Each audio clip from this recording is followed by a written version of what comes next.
Les affaires publiques n'ont plus de secret pour lui. Les vrais enjeux. Les vraies questions. Qu'est-ce qui s'est passé? Moi, je pense que c'est banal parce qu'on a confondu des affaires qui ne devraient être jamais confondues. Surtout, l'idée de se préoccuper de ce qui est fait et bien fait. Stéphane Bureau. Bonjour Stéphane. Bonjour Mario. Je pense que beaucoup de gens ont eu, pour le moins dire, une surprise. Certains ont dit les bras m'en sont tombés en entendant Donald Trump qui rencontrait M. Netanyahou, se demandait ce qu'il allait en sortir, quel genre de pression il allait mettre et d'appui à la fois. Mais là, il est sorti quelque chose de complètement en dehors de toutes les attentes en disant que les États-Unis pourraient prendre le contrôle de la bande de Gaza, raser ce qui s'y trouve, déplacer les populations vers l'Égypte, la Jordanie, puis faire une espèce de côte d'Azur du Proche-Orient. Oui, c'est un peu le programme tel qu'il s'est dessiné hier. Il fallait voir à ses côtés, je parle des côtés de M. Trump, Benjamin Netanyahou, qui semblait se lécher les babines, qui probablement n'en revenait pas de ce qu'il disait. Est-ce que ça avait été parfaitement télégraphié lors de leur rencontre en tête-à-tête au bureau Aval avant le point de presse, ou est-ce qu'il a pris la mesure de tout ce que M. Trump mettait sur la table devant les journalistes? Dans tous les cas de figure, c'est une surprise, pour ne pas dire une sidération, qui réjouit certains en Israël, fait en sorte aussi que sur sa gauche, M. Netanyahou aura des problèmes, parce que à toutes fins utiles, c'est un peu la solution à deux États qui est en train d'être effacée dans la proposition implicitement de M. Trump. Il faut voir, alors, c'est tôt. On s'est familiarisé avec la méthode Trump. Souvent, c'est dans ses intentions de négociation, pas souvent, systématiquement, c'est écrit noir sur blanc d'ailleurs dans son Art of the Deal, il faut frapper fort, puis ensuite on négocie. Alors là, il faut comprendre où est-ce qu'il frappe fort et ce que serait l'intention. Pour avoir un sens, je dirais, de ses intentions, il faut quand même se rappeler que c'est pas une affaire qu'il s'est mise en tête hier après-midi, parce que Jared Kushner, son gendre, et lui-même, il y a quelques semaines après les élections, avait parlé du potentiel que représentait Gaza, de ce que c'était peut-être un des derniers fronts de mer non développés. Puis je fais attention en disant ça parce qu'on parle du lieu de vie, du territoire, c'est pas un État. De 2 millions de personnes, là. De 2 millions de personnes. Pas 2000, 2 millions. Non. Et Jared Kushner, lui, parlait plutôt du nouveau Dubaï. Et c'était l'idée de dire, ben, profitons de l'occasion, non pas du bombardement, parce que ça précédait, ou des opérations militaires, mais profitons de la bonne volonté s'il y en a. Et à l'époque, je pense qu'on pensait particulièrement à l'Arabie Saoudite, pour faire de Gaza quelque chose comme un projet qui pourrait devenir une espèce d'îlot de développement dans cette zone qui, à ce jour, évidemment, n'est pas un succès sur les fronts économiques qu'on peut imaginer. Donc, il a déjà dit ça. Et il faut voir aussi, parce que tout le monde se dit c'est farfelu, et ce l'est en plus d'être totalement illégal en fonction de ce qu'est le droit international. L'article 7 du traité de Rome, dont je précise pour ceux qui m'entendent et qui le savent, les États-Unis ne sont pas signataires, mais il y a quand même une très grande majorité des partenaires des États-Unis qui sont signataires du traité de Rome. L'article 7 dit que c'est un crime contre l'humanité de forcer le déplacement de populations civiles. Et dans le cas qui nous intéresse, c'est une invitation à ce que les Palestiniens quittent Gaza, s'installent ailleurs, pendant qu'on rase, qu'on fait le ménage. Et s'installe dans des pays qui ont dit clairement, on n'en veut pas. Là. On veut pas 1 million de réfugiés. L'Égypte et la Jordanie ont dit pas question. Ben, peux-tu imaginer, on parle justement de flux migratoires non contrôlés à petite échelle un peu partout en Occident. Peux-tu imaginer que l'Égypte, qui est un pays où le pouvoir est paranoïaque, et on peut le comprendre, que la Jordanie, où le pouvoir est paranoïaque, et on peut le comprendre aussi. On parlait de Septembre noir en 1970, quand il y a eu une guerre ouverte littéralement entre le leadership palestinien et le père de l'actuel patron de la Jordanie, le roi Hussein, pour sortir l'OLP à coups de pied dans le derrière et militairement. Yasser Arafat, à l'époque, était allé se réfugier au Liban, puis plus tard, les Libanais vont tout faire pour se débarrasser de l'OLP et de ces populations palestiniennes, pas parce qu'elles sont palestiniennes, parce qu'elles sont nombreuses, sont pas intégrées. Il y a des camps de réfugiés qui souvent suivent derrière tout ça. Donc, est-ce que c'est ce qu'on annonce aux Palestiniens, c'est que vous iriez ailleurs dans des camps de réfugiés? M. Trump ne dit pas ça, il dit au contraire, on va construire des sites. avec une impasse sur la suite des choses. Une fois que la prise de contrôle aura été faite à Gaza, est-ce que les Palestiniens pourraient y revenir?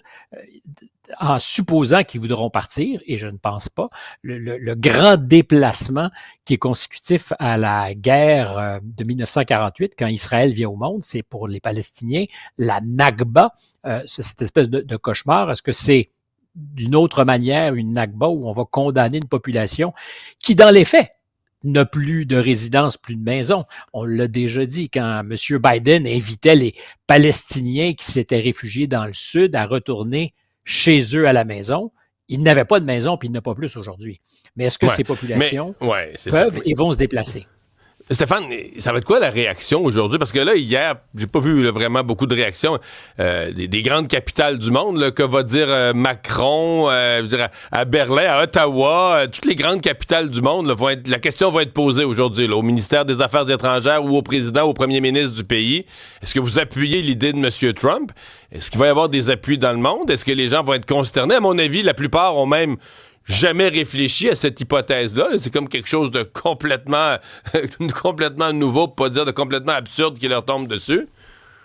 En dehors de la boîte, out of the box, alors je te dirais qu'il y a deux types de réactions. Il y a celle que tu soulignes, comment vont réagir les pays occidentaux, souvent de bons amis d'Israël, mais qui soutiennent la cause palestinienne. Je pense que sans surprise, on peut, et sans spéculer, imaginer qu'on va être dubitatif, peut-être pas silencieux. Il n'y a personne qui a envie de se mettre à dos Donald Trump en ce moment, mais je crois que officieusement, certainement, et officiellement, on va questionner la proposition. Ce qui m'intéresse, c'est les réactions dans les pays arabes voisins. Aussi, ouais. Et ça m'amènera à la deuxième portion de ma réponse, qui, évidemment, sont directement interpellés, la Jordanie et l'Égypte. Le président égyptien, je pense, est un des prochains invités du président Trump qui disait: faites-moi confiance, je vais les convaincre. Quand on leur demandait comment vous allez faire en sorte que l'Égypte et la Jordanie acceptent ces réfugiés, il dit: laissez faire, je m'en charge. Mais surtout, là-dessus, on a une réponse. L'Arabie saoudite a dit: ça passe pas pour nous. Il n'y a pas de normalisation des relations avec Israël, qui était très clairement sur la table, tant et aussi longtemps que la solution à 2 États ne sera pas reconnue. Et cette option de reconstruction avec un ownership, c'est le mot qu'a employé M. Trump. Alors, est-ce qu'on parle de propriété? Est-ce que soudainement, les États-Unis auraient le droit de faire main basse sur Gaza? Enfin, j'ose même pas imaginer que ça soit le cas. Parce que dans son idée, Gaza serait une espèce de protectorat américain ou d'un statut comme Porto Rico. Porto Rico. On le sait pas trop, là, ouais, c'est ça. Ben, j'ai vu quelqu'un au Canada anglais qui s'amusait à dire finalement le Canada va être le 52e État américain parce que le 51e, ça va être Gaza. Alors, je ne suis pas sûr qu'on donnera 2 sièges au Sénat aux Gazaouis. Non. Je t'annonce que ça reste d'être un protectorat avant d'être un État. Je ne pense pas que ça soit l'intention, mais ownership, donc est-ce que c'est prise de contrôle temporaire?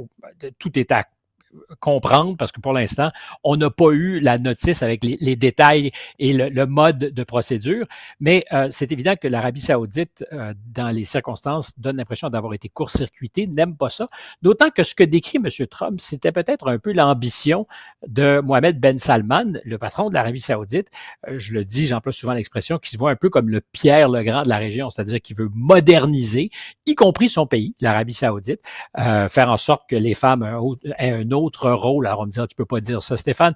Oui, on peut le dire. C'est-à-dire que la participation des femmes à la vie civile en Arabie saoudite aujourd'hui est plus prononcée qu'elle ne l'était il y a 20 ans. C'était exactement... le premier geste qu'il a posé en arrivant, il leur a donné le droit de conduire. Je sais que pour nous, ça a l'air... Oui. Tu dis, ben voyons, ça n'a pas de bon sens, il n'avait pas le droit de conduire, mais il l'avait pas, puis il leur a donné tout de suite. Là. Et parce que c'est il a transformé de notre aussi, point de vue.